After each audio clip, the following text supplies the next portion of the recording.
Bismillahirrahmanirrahim. Alhamdulillahi rabbil alamin, wassalatu wassalamu ala rasuli rabbil alamin, nabiyyina wa habibina wa qudwatina Muhammad ibn Abdullah wa ala alihi wa sahbihi wa man wala, amma ba'du. Alhamdulillah, kita syukur pada Allah Azza wa Jalla di atas segala nikmat yang dikurniakan kepada kita sehingga sampai kepada saat ini. Hari ini sudah 24 hari bulan 12 2020. Kita juga kena ingat hari ini dalam sejarah. Pada pagi Rabu 24 hari bulan 12 2014, lepas solat subuh gini, kita tengah duduk mesyuarat, duduk mikir buat lagu mana, tiba-tiba air kau masuk. Jadi hak mana ada sini hari itu dia ingat lagi lah. Kita berdoalah kepada Allah Azza wa Jalla supaya peristiwa ini tidak berulang lagi, insya-Allah, dengan pertolongan Allah, dengan kita banyak istighfar, munajat, supaya kawasan kita dan kawasan orang lain pun selamat daripada banjir, insya-Allah. Baiklah para jemaah sekalian, itu dia panggil hari ini dalam sejarah. Sejarah yang tidak payah berulang. Kita sambung lagi perbincangan kita setelah kita pergi ke muqaddimah semalam tentang dia panggil kelebihan Al-Quran. Al-Quran ini bahasa Arab.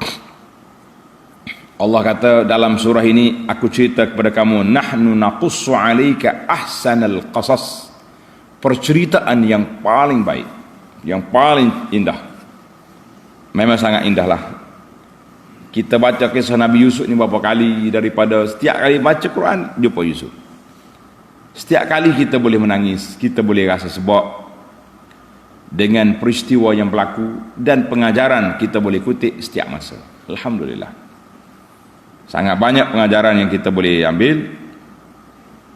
Walaupun dalam muqaddimah yang lepas ana dah cerita, kata di para ulama, kisah Yusuf ini sekali ni je Allah Ta'ala sebut dalam Quran, tapi agak detail, daripada dia kecil sampai dia dewasa, sampai dia berkuasa.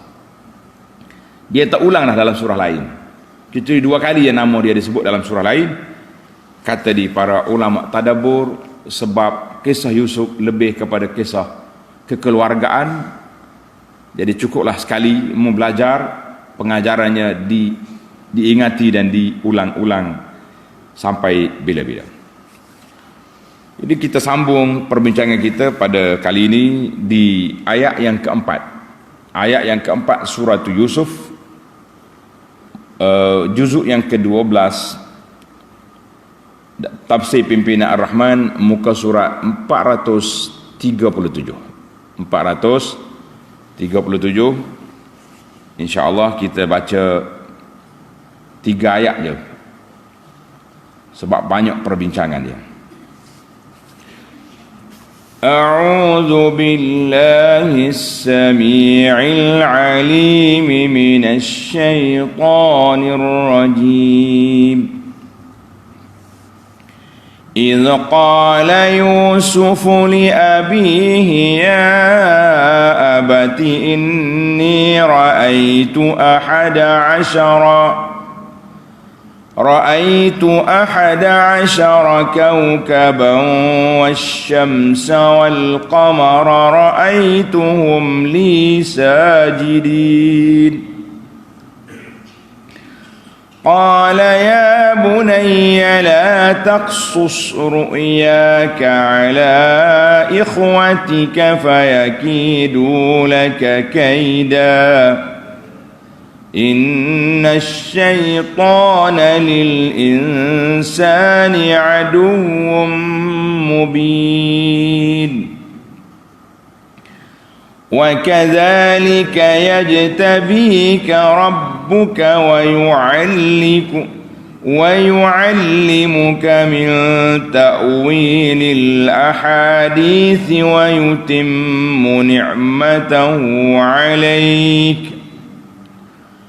ويتم نعمته عليك وعلى آل يعقوب كما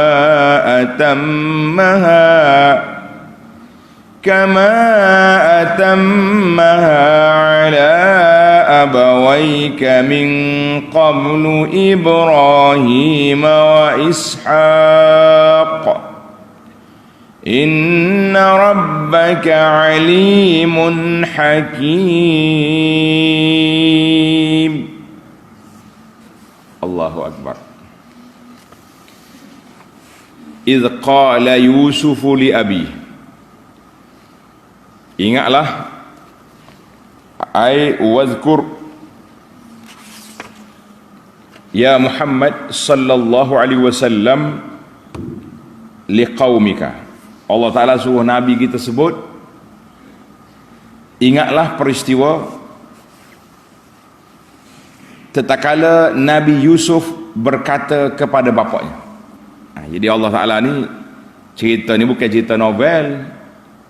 Dia tak katalah Yusuf macam mana kelahiran dia lah. Kita ambil kepada episod yang sudah ada peristiwa, mana kita ambil di tempat yang ada sejarah yang nak dibincangkan, ditadaburkan dan diperhalusi, diambil iktibar. Maka Allah Ta'ala mula di sini. Ketika Yusuf berkata, kita tengok nota di bawah.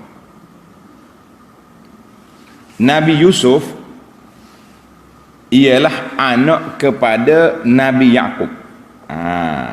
Yaqub tu nama dia Israel, kan? Yusuf bin Yaqub yang Israel bin Ishaq bin Ibrahim. Tengok, pada itulah dia kata An-Nabiyyu Al-Karimu Ibnul Karim. Kan Nabi sebut tentang Yusuf, Al-Karimu Ibnul Karim Ibnul Karim Ibnul Karim. Orang yang mulia, anak pada mulia, cucu yang mulia, cicit yang mulia. Semua Nabi, Masya Allah, Tabarakallah. Karena itu, tuan-tuan kena ingat, waktu kita selawat, Nabi SAW ajar kepada kita, Allahumma salli ala Muhammad wa ala ali Muhammad kama sallaita ala Ibrahim wa ala ali Ibrahim. Sebab apa? Ali Ibrahim ni, tengok jujuk Nabi belakang, daripada Ibrahim, Ishaq, Yaqub, Yusuf.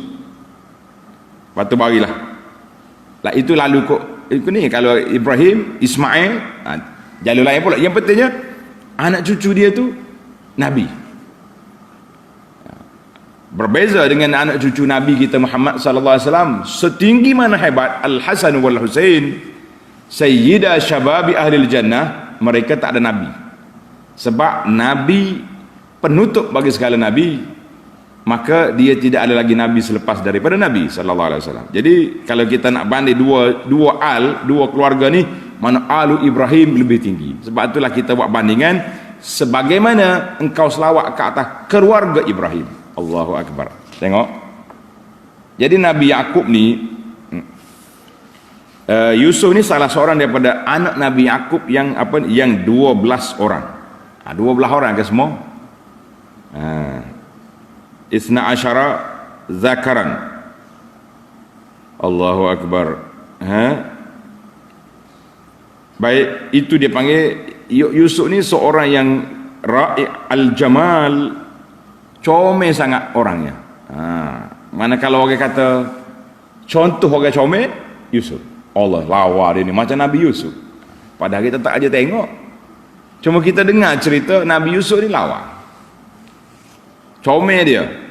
Ada orang tanya, mana comel dengan Nabi kita sallallahu alaihi wasallam? Kita kata jamal berbeza.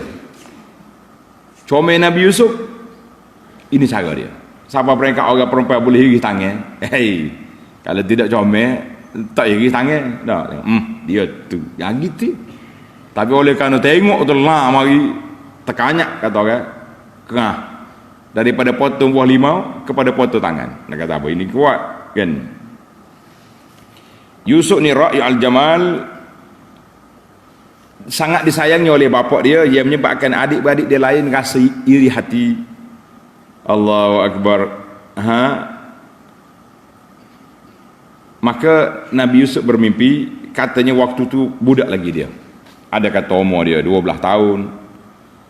Dia kata Saniyah Asyara ataupun 17. Wallahu alam. Tak ada dalam riwayat yang sahih, yang adanya begitulah. Baiklah, kita pergi kepada kisah Nabi Yusuf. Nabi Yusuf kata apa? Tengok dalam ayat. إذ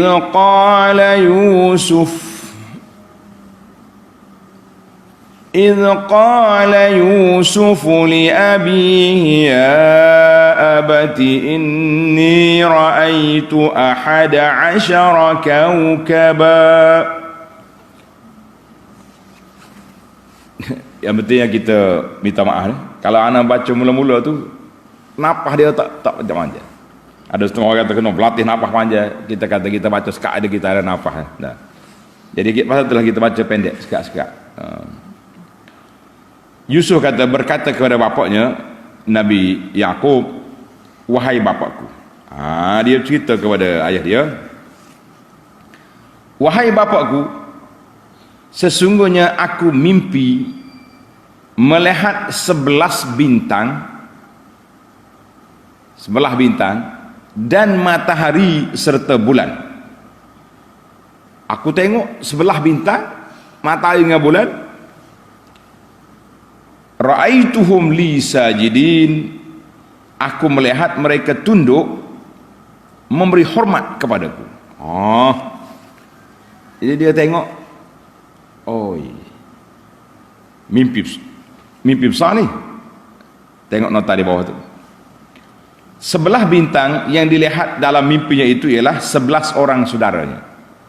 Kan anak Nabi Yaqub 12, dia sendiri seorang. Jadi tak masuklah dia tu. Tinggal lagi 11 adik-beradik. Sedang matahari dan bulan itu melambangkan ayahanda Yaqub dan ibu dia, bonda dia. Maknanya ayah dia, mak dia, 11 adik-beradik akan tunduk hormat pada dia berlaku. Apa makna mimpi ni? Lepas ni kita cerita panjang tentang mimpi. Ini dia panggil mimpi Nabi Yusuf alaihissalam. Allahu Akbar. Yusuf ni sangat mulia orangnya, di mana dalam hadis kata apa? Akramun nas Yusuf Nabiullah. Orang yang paling mulia Yusuf Nabi Allah, ibnu Nabiyillah, ibnu Khalilillah. Riwayat tadi kata Al-Karim ibnul Karim. Maknanya banyak riwayat yang Nabi sebut orang mulia, anak mulia, cucu mulia. Masya Allah, tabarakallah. Bila Nabi Yusuf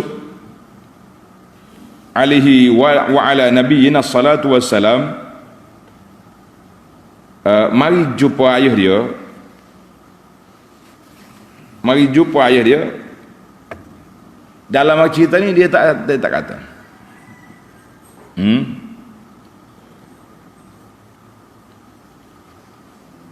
dia tidak cerita panjang. Lam yubayyin huna ta'wil hadhihi ru'ya. Maknanya ta'bir mimpi tidak dicerita dalam ayat ini, tapi Allah Taala cerita di akhir ayat 99 100 tu barulah terjawab apakah mimpi dia tu. Takbir, dia panggil takbir mimpi, tafsir mimpi. Baik, apa respon ayah dia? Ayah dia kata apa bila anak dia kata dia bermimpi? Kata Nabi Yaqub, tengok ayat yang ke-5. Qala ya bunayya la taqsus ru'yaka ala ikhwatika fayakidu laka kaida inna asy-syaitana lil insani aduwwum mubin. Bapaknya berkata, Nabi Yaqub kata, ya bunai, wahai anakku, la taqsus ru'yaka ala ikhwatika, janganlah engkau ceritakan mimpimu ini kepada saudara-saudaramu. Mu jangan cerita mimpimu ni ke adik-adikmu, jangan. Lesh, kenapa? Aku bimbang, aku khawatir mereka akan menjalankan suatu rancangan jahat terhadapmu. Inna syaitan, sesungguhnya syaitan itu adalah musuh yang nyata bagi manusia. Maka Nabi Yaqub alaihissalam bimbang, takut adik-adik dia dengar, oh mimpi, oh macam ni kamu ya, itu dipanggil. Maka aku bimbang mereka akan dipermainkan oleh syaitan, digoda oleh syaitan yang menyebabkan mereka akan buat tak baik kepada Yusuf.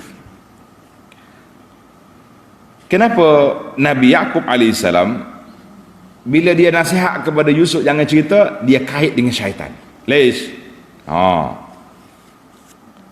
Kata di Ibnu Ashur, dia kata liya'lam annahu ma hadzarahu, supaya Yusuf sedar, aku bagi nasihat kepada kamu ni supaya berhati-hati, jangan happy sangat dengan mimpi kamu ini, sebab syaitan ni sedang mencari-cari jalan bagaimana nak merusakkan hubungan adik-beradik, bagaimana nak membinasakan keharmonian sebuah keluarga. Maka Nabi Yaqub kata syaitan ni dia mari macam-macam. Baik, kisah yang sama berlaku kepada Nabi SAW ketika Nabi berjalan dengan isteri dia Sofiyah. Maknanya Nabi tengah malam berjalan nak pergi hantar Sofiyah ni ke bilik dia, ke rumah dia. Kan Nabi kita isteri dia ramai, maknanya malam ni bukan giliran dia, dia berjalan dengan Sofiyah. Tiba-tiba dua orang Ansar melintas depan Nabi, laju. Yalah, dia petak, kata orang, malahlah nak pergi dekat Nabi isteri ada sekali. Masyarakat orang Arab ni dia tidak jadi capur gaul macam kita ni, tersengih mari dah nak buat sekali dengan bini suami lah. Maka dia lalu cepat. Terus Nabi panggil, Nabi kata ala rislikuma innaha Safiyah. Slow sikit, Safiyah ni maknanya isteri aku ni. Mu jangan duduk rasa Nabi berjalan dengan siapa pun supaya tak timbul permainan syaitan. Faqala subhanallah, sahabat ni kata subhanallah ya Rasulullah. Kejut dia orang ni, kami tak ada apa-apa, cuma kita lari tu hormat je.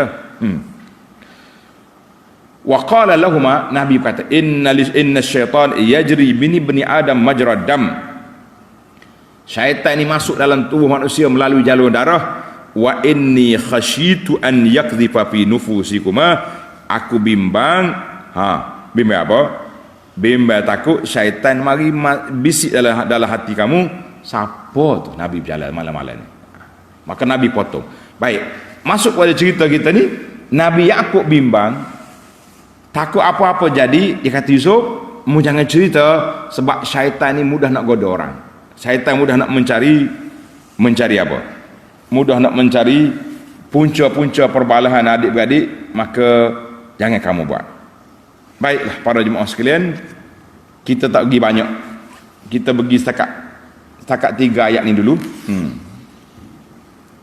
Kata Nabi Yaqub lagi, Nabi Yaqub kata lagi kepada motivasi kepada anak dia Yusuf, wa kadzalika yajtabika rabbuka wa yu'allimuka min ta'wilil ahadits, dan demikianlah caranya Tuhanmu memilihmu. Allahu akbar. Ijtabak, Allah yajtabik, Allah Ta'ala pilih Yusuf. Tengok nota di bawah, yakni untuk menjadi penabi dan ketua pemerintah. Allah pilihmu Yusuf. Satu tanda. Yang pertama, Nabi Yaqub bagi tahu kepada Yusuf, Allah Ta'ala pilih dia menjadi nabi. Yang kedua, wa yu'allimuka min ta'wilil ahadits, dan akan mengajarkan kepadamu takbir mimpi. Muni Yusuf pandai tafsir mimpi, Allah Ta'ala akan beri pada kamu. Mimpi ni jangan duk tafsir ikut saya. Jadi alat merbahaya. Nanti kita baca hadis menyebut tentang bahayanya tafsir mimpi tak terkalu ni. Yang kedua, itu yang kedua. Yang ketiga, apa ni? Wa yutimmu ni'matahu 'alaika wa 'ala ali Ya'qub, serta akan menyempurnakan nikmatnya kepadamu. Apa dia nikmat ini? Maka di sini para ulama kita berbincang tentang apakah makna nikmat. Wa yutimmu ni'matahu, nikmat di sini iaitu Allah Subhanahu Wa Taala telah beri kepada kamu jawatan Nabi. Ini ada satu. Dia kata nikmat di sini bermakna telah beri jadi Nabi, sebagaimana Allah Ta'ala beri kepada keluarga dan kepada keluarga Ya'qub, sebagaimana Allah telah menyempurnakan kepada datuk kamu. Siapa dia? Ishak. Dan nenekmu Ibrahim. Masya Allah, Ibrahim wa Ishak. Mu jadi Nabi, ayahmu Nabi dah, tok Nabi, tok atuk toknya Nabi. Allahu Akbar. Inna rabbaka alimun hakim, sesungguhnya Tuhanmu amat mengetahui lagi amat bijaksana. Maknanya Nabi Ya'qub sendiri pun dia sudah boleh tafsir mimpi, bahawa anak aku ni orang besar, walaupun akan melalui jalan yang sukar, tidak senang Nabi Yusuf nak sampai ke kemuncak pemerintahan, menjadi orang besar. Dia akan melalui mihnah, tribulasi, ujian-ujian yang akan mendatang. Begitulah setiap orang yang nak dapat nikmat, dia akan terpaksa melalui ujian yang kawat ataupun getir, tidak mudah-mudah. Allahu Akbar. Inna rabbaka alimun hakim, Allah Ta'ala ni sangat mengetahui siapa yang dia nak pilih. Hakim, bijaksana, orang mana dia nak lantik. Dan kita tengok pasal itulah kata di para ulama, tanda tuan-tuan, Allah SWT dia naik orang dengan dua sebab. Kita bila tengok semua orang dapat nikmat, jangan mudah nak cemburu, jangan mudah nak rasa hati, jangan mudah nak iri hati, ataupun mudah nak jealous lah. Ada Allah Ta'ala naikkan hamba dia ni untuk meningkatkan darjat, menunjukkan kehebatan.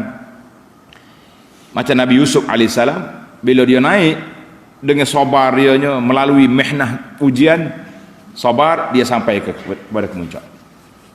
Ada orang yang Allah Ta'ala naik untuk apa? Untuk dijatuhkan daripada tempat tinggi. Kata orang, kalau jatuh rendah-rendah tak sakit, jatuh di kemuncak tempat tinggi lagi dahsyat.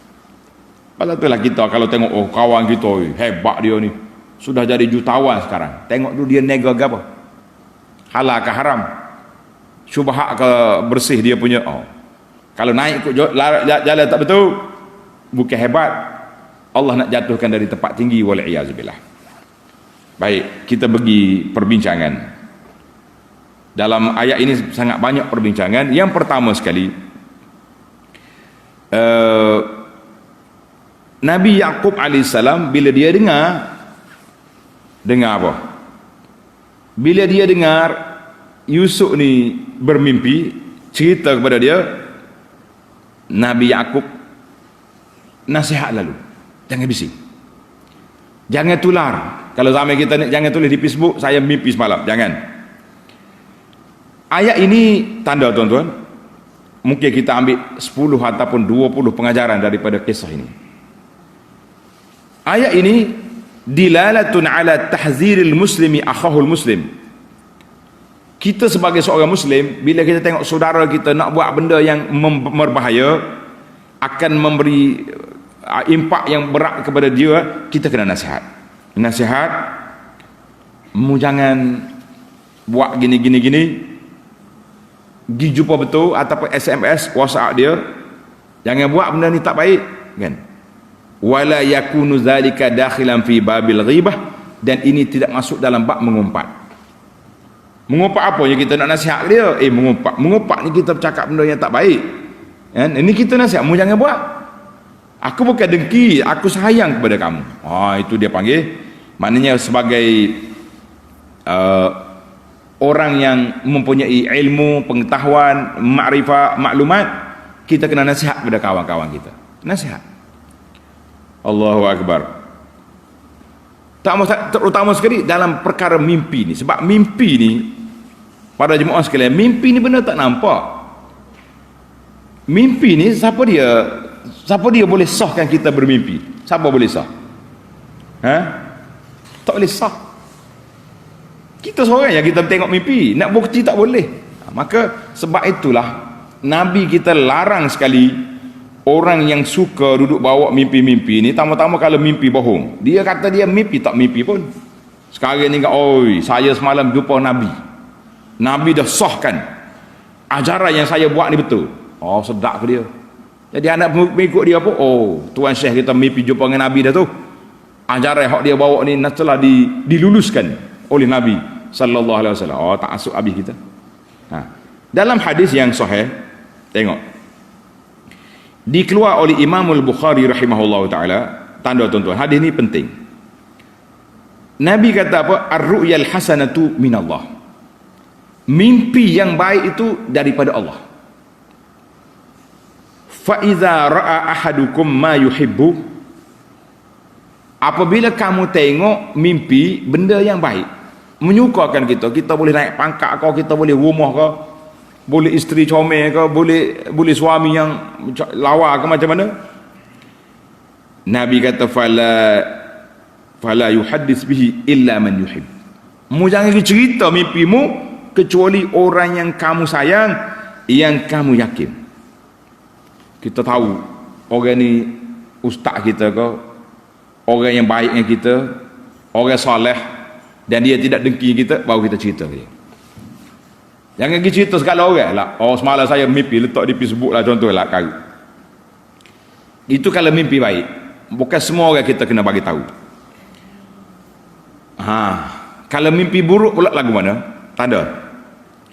Wa iza ra'a ma yakrah. Bila kita tengok mimpi menakutkan, nyahambak di harimau, kena pijak ke gajah, aksiden kereta, jatuh kapal terbang, tergelar atas ni dalam sungai kau. Bila kita mimpi tak baik, falyata'awwaz billahi min syarriha. Kita sedar tu, kita kata a'udzubillahi minasyaitanirrajim wa min syarris syaitan. Aku, ya Allah, na'udzubillah, kita minta berlindung Allah daripada peristiwa itu dan juga daripada gangguan syaitan. Wal yatfil thalathan, maka dia kena ludah 3 kali. Ludah lek kiri, tuf buat gitu. Ludah tak ada air liur ni. Kalau kita ada air liur dipanggil balia busuk, baru ada tuf, ludah air liur. Kalau ni dia panggil meludah tanpa air liur. Kita buat tuf gitu, 3 kali buat belah kiri kita. Kalau ludah dengan air liur, betul lebih ni tidur lek kiri, cari nyakit. Dia kata bocor bila pula rumah kita ni. Stepek atas dai kawan tu. Minta berlindung dengan Allah Taala. A'udzubillahi minasyaitanirrajim, tanda. A'udzubillahi minasyaitanirrajim, ludah 3 kali. Wala yuhaddis biha ahada, mu jangan cerita kepada siapa saja. Fa innaha lan tadurruhu, maka itu dia tidak jadi tidak memberi mudarat. Kalau kita tak cerita ke orang, insya-Allah mimpi kita tu berlalu begitu saja. Elok lagi kalau kita sedar, kita ludah. Kalau boleh kita bangun, ambil wudu. Kalau mimpi takutlah, ambil wudu. Kalau boleh solat lagi baik. Mana kalau tak boleh pun ambil wudu, beralih tempat tidur. Mana tadi kita tidur kok ni, tidur alah ni pula. Itu dia. Hadis ini tanda rawahu Abu Qatadah Al-Haris bin Rib'i. Hadis ini dikeluar oleh Imam Bukhari. Maknanya tengok, Nabi Yaqub alaihissalam bagi tahu Yusuf, la taqsus ru'yak, mu jangan cerita. Jangan cerita, walaupun mimpi ni baik, tapi jangan cerita kepada orang tak baik. Kalau mimpi tak baik, jangan langsung, tak boleh cerita. Dalam hadis lain, tanda hadis ni, hari ni kita main mimpi hari ni. Sebab mustahak tajuk ni, ramai orang duduk dakwa dia mimpi dan macam-macam declare seolah-olahnya dia dah endorse dah. Dalam hadis yang lain, hadis Abu Ruzain al-Uqayli, rawi dia Abu Ruzain al-Uqayli, dia kata ru'yal mu'min juz'un min arba'ina juz'an minan nubuwah. Mimpi orang mukmin tu ada lagi lah kesan-kesan pengalaman nabi-nabi dulu. Wahya ala rijlin ta'ir. Mimpi ni duduk di kaki burung. Duduk di kaki burung, macam burung kan dia pegang benda tu dengan kaki dia tu. Malam yuhaddis biha. Selama kamu tidak cerita kepada orang. Mana tergantung, mimpi itu tergantung. Fa iza tahaddasa biha saqatat. Bila mau cerita terlepas dah. Tak. Mana kaki burung tu terlepas bagai tadi. Wala tuhaddis biha illa labiban au habiban. Mu jangan cerita kecuali kepada orang yang baik, orang yang jujur, orang cerita kepada tu saja. Mu jangan duk cerita kepada semua orang. Masya-Allah. Jadi kita kena tahu ini hadis Nabi SAW. Kerana itulah kata hukama, tanda sikit, ini bukan hadis. Kata di hukama ni apa dia? Orang yang bijak-bijak, orang yang bijak pandai, dia kata apa? Kata di para hukama, mimpi yang baik lama barulah jadi. Nabi Yusuf mimpi kecil lagi. Bila terlaksana mimpi, dia sudah tua. Lama. Tapi mimpi buruk, na'udzubillah. Ini kata hukama ni, kata makna ahli-ahli bijak, orang bijak pandai, maknanya dia pengalaman lah, pengalaman. Inna ru'ya radi'ah yazharu ta'biruha an qarib. Mimpi buruk kalau kita cerita ke orang jadi selalu. Mimpi baik ba'dahin, berapa lama baru jadi? Mungkin lepas 20 tahun. Baru nampak kita boleh nikmat apa-apalah. Ni rupanya mimpi waktu aku budak dulu. Waktu duduk ngaji pondok dulu, duduk asrama dulu dah. Ini mimpi dia. Mungkin lepas 20 tahun, 30 tahun. Tapi hak buruk, ya. Baiklah, itu beberapa hadis Nabi SAW tentang mimpi. Ana sudah diberi pengalaman lah oleh beberapa orang sahabat. Dia mimpi buruk, lepas tu dia cerita ke orang. Ini cerita pengalamannya ni. Nak misdak apa yang disebut oleh Nabi SAW. Nabi kita larang mimpi buruk, jangan cerita. Dia pergi cerita ke orang. Dia kata beza di antara mimpi dia dengan peristiwa yang terjadi lebih kurang dalam tak sampai sebulan. Subhanallah. Dia kata aku langgar arahan Nabi SAW supaya jangan cerita mimpi kita yang tak baik kepada orang. Aku pergi cerita, tak sampai sebulan lepas pada tu memang terjadi seperti apa yang dia tengok. Subhanallah. Jadi para jemaah sekalian, nasihat kita lah supaya kita jangan mudah-mudah. Pasal itulah Nabi dalam hadis lain Nabi kata ar-ru'ya salihah minallah. Ru'ya salihah ni orang panggil mimpi yang baik daripada Allah Ta'ala. Wal hulum, al hulum ni mengigau, minas syaitan, daripada syaitan. Jadi banyak mengigau tu mari daripada syaitan, mimpi baik itu daripada Allah. Sebab apa kita mengigau? Kadang-kadang banyak faktor. Waktu kita nak tidur tu kita terlalu mikir sangat, takut, stres, maka dia terbawa dalam tidur. Pasal itulah kalau kita nak tidur kena ambil wudu, baca 3 ayat kursi, baca 3 kul, tiup tubuh kita, baca zikir-zikir nak tidur atas lambung kanan, kan? InsyaAllah dia tidak terganggu banyak. Tapi kalau nak tidur kau duk garuk kepala, serabut, stres, duk main jenera, setan mari selalu. Mimpi jatuh atas bukit paling tinggi sekali, belebong jatuh. Na'udzubillah. Ingat, dalam kitab kita ni perisai Muslim, alhamdulillah ada. Dia panggil adab-adab ketika bermimpi. Baiklah, kita tu sebanyak sangat mimpi. Kata orang mimpi yang paling bahaya sekali mimpi di siang hari yang tidak terlaksana. Baik. Yang kedua, kita belajar juga al-fawaid tarbawiyah yang bagi al-bu'du an asbabis syarr. Maka kita dalam ayat ini kita belajar juga setiap orang itu kena menjauhkan diri daripada sebab-sebab yang boleh membawa keburukan. Jangan dicari sebab. Dan menyembunyikan benda-benda yang akan membawa kepada keburukan kepada kita. Jangan cerita. Pasal tu Nabi Yaqub kata fayakidu laka kaida. Kalau mau cerita benda ni, nanti adik-beradikmu akan buat benda yang tak baik pada kamu. Dalam kata-kata yang masyhur, kata-kata ini bukan daripada Nabi SAW, dan ada setengah kata daripada Sayyidina Umar. Dia kata apa? Khilaf lah. Yang pentingnya kata-kata ini masyhur, sama ada daripada sahabat Sayyidina Umar ataupun marfu'. Dia kata apa? Ista'inu, tulis. Ini kata-kata yang menarik. Ista'inu ala injahil hawaij bil kitman fa inna kullazi ni'matin mahsudat. Dalam kitab ni kata akhrajahu at-Tabarani wal Baihaqi wa ghairihima an Umar. Ini sebuah kepada Sayyidina Umar. Ista'inu ala injahil hawaij bil kitman, bantulah untuk menjayakan perancangan kamu itu dengan sembunyikan rahsia. Contohnya kita nak buat perancangan gini. Tak sedut cerita ke orang. Ni habis kedai kopi kita je. Saya perancangan nak buat gini. Fa inna kulladzi ni'matin mahsud.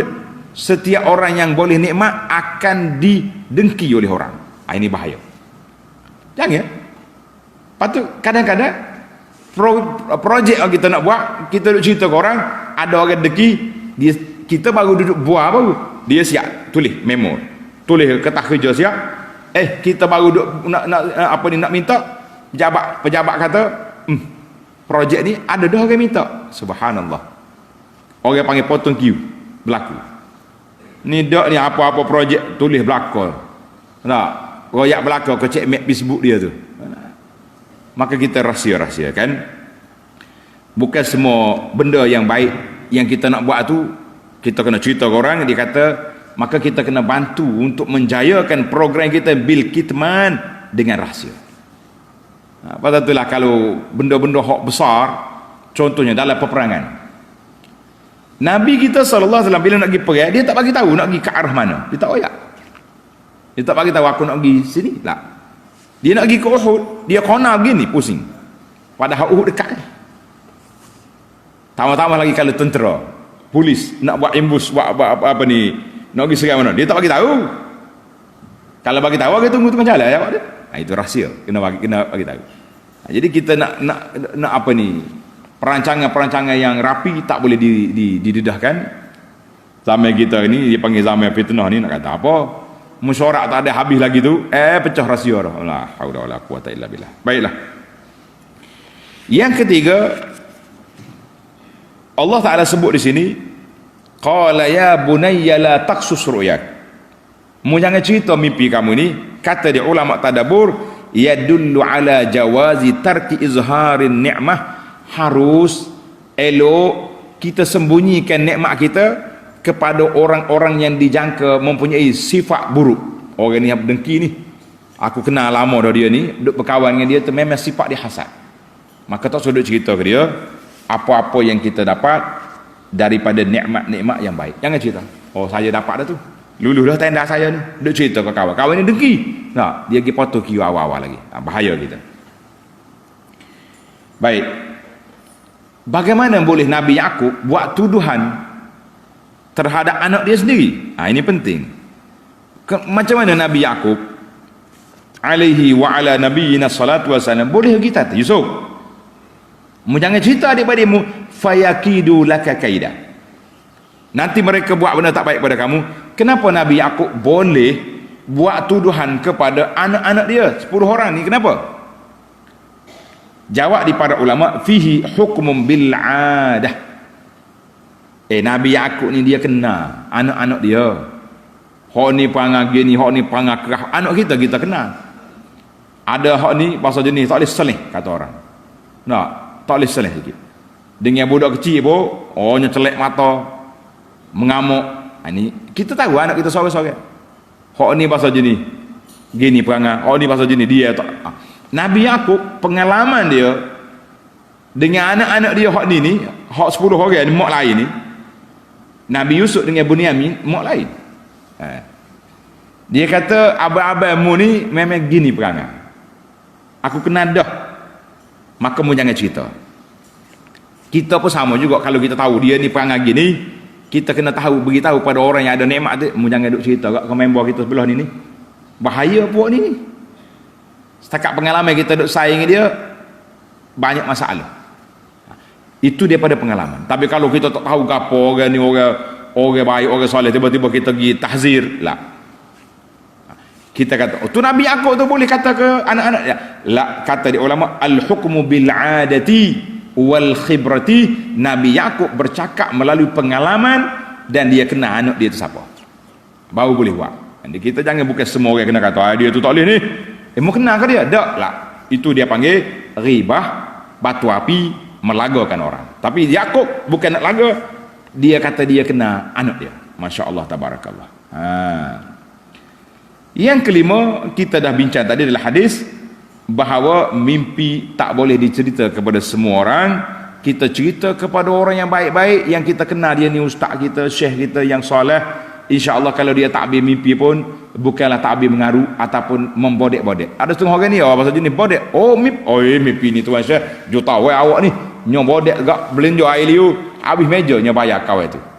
Ini ada sakit juga ni. Kita kena tengok juga orang. Kaki bodek jangan dimimpi, jangan ditakbirkan dia. Jadi Nabi Yakub sudah tahu. Pasal itulah Yakub kata, hal ni mana kebukti Nabi Yakub kena kerana anak dia? Tanda tuan-tuan, dalam ayat 64 bila berlaku kes mereka nak minta nak bawa Bunyamin pergi ke Mesir, Nabi kata qala hal amanukum alaihi illa kama amintukum ala akhihi min qablu. Puak-puakmu ni dulu aku suruh Yusuf mau pergi campur dalam telaga kan, mati tak ada kubur, buat balik darah tipu. Ni nak buat adik dia pula, perangan ni tak arah. Mana sudah ada evidence, sudah ada tanda-tanda mereka ni tidak baik, baru kita boleh. Dia panggil al-qara'in al-qarinatul qawiyatu. Mesti ada evidence yang kuat baru kita boleh kata lagi tu. Kalau tidak, habis orangnya tuduh ini orang jahat nama dia ni, orang dia sendiri tu tak betul. Baik, Allahu Akbar. Yang ketujuh, jadi yang keenam, bila kita nak buat satu benda, kita kena kaji banyak segi, banyak sudut, supaya mudarat, kalau berlaku juga mudarat tidak besar. Itu dia panggil perancangan kena rapi. Yang ketujuh, bila Allah Ta'ala beri nikmat kepada salah seorang daripada keluarga, kita kata alhamdulillah, keluarga ni keluarga yang mendapat nikmat. Contohnya kita ada makcik, ada anak 10 orang, tiba-tiba seorang jadi orang alim, yang seorang jadi orang kaya, yang seorang lagi jadi pendakwah, yang seorang jadi engineer. Kita kata alhamdulillah, ini keluarga yang baik, sebab dalam keluarga dia tu ada orang baik-baik. Maka Nabi Yakub alaihissalam kan kata ke Yusuf, wa kadzalika yajtabika rabbuk. Allah Taala pilihmu, dia beri nikmat pada kamu, dia ajar takbir mimpi. Dengan takbir mimpi ni mu jadi orang besar. Maknanya punca masyhurnya Nabi Yusuf nanti dengan sebab mimpi. Nabi Yusuf naik melalui mimpi, Nabi Musa alaihissalam dengan tongkat dia, dengan tangan dia. Jadi setiap Nabi itu ada je kelebihan-kelebihan yang tersendiri yang Allah SWT anugerahkan kepada mereka. Jadi kita tak boleh nak apa ni, nak kata satu Nabi sama je, tak sama. Baiklah para jemaah sekalian, itu beberapa kisah yang telah disebut oleh Allah Ta'ala dan yang patut kita belajar. Baik,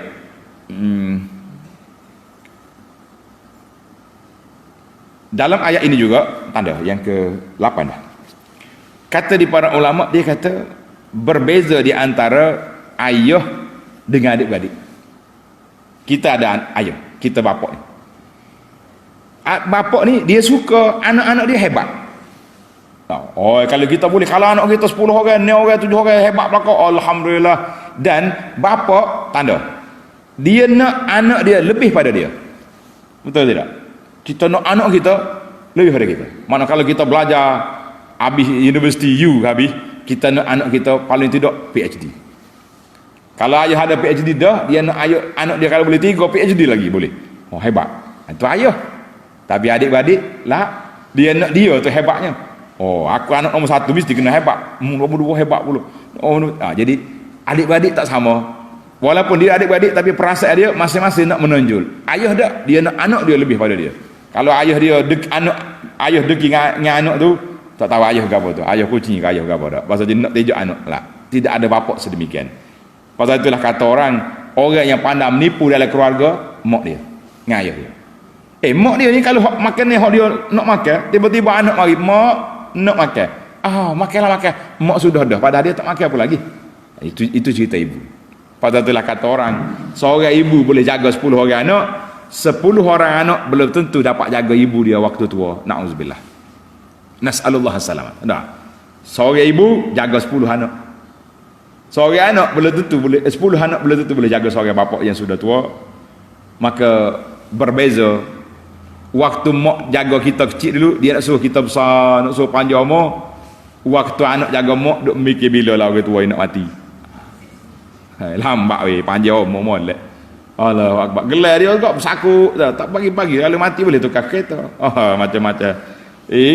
Tak habis lagi kita ni. Mari kita ambil beberapa tadabbur kisah Yusuf yang panjang, kita pendek-pendekkanlah setakat mana yang kita ada. Apa lagi? Jadi kisah Nabi Yusuf, Nabi Yakub ini telah ada beberapa khabar gembira yang ayat anda baca tadi. Allah Ta'ala pilih Nabi Yusuf, Allah Ta'ala ajar dia takbir mimpi dan macam-macam lagi. Kita kata alhamdulillah. Innal qawl as-sahih, nikmat yang Allah Ta'ala beri kepada Nabi Yusuf itu iaitulah nikmat an-nubuwah, jadi nabi. Alhamdulillah.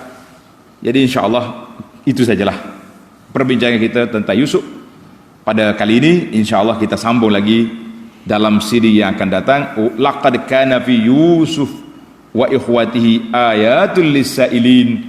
InsyaAllah kita akan masuk pada episod lain dalam kisah Nabi Yusuf.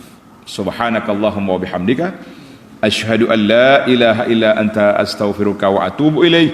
Wa sallallahu ala nabiyyina Muhammad wa ala alihi wa sahbihi ajma'in walhamdulillahi rabbil alamin.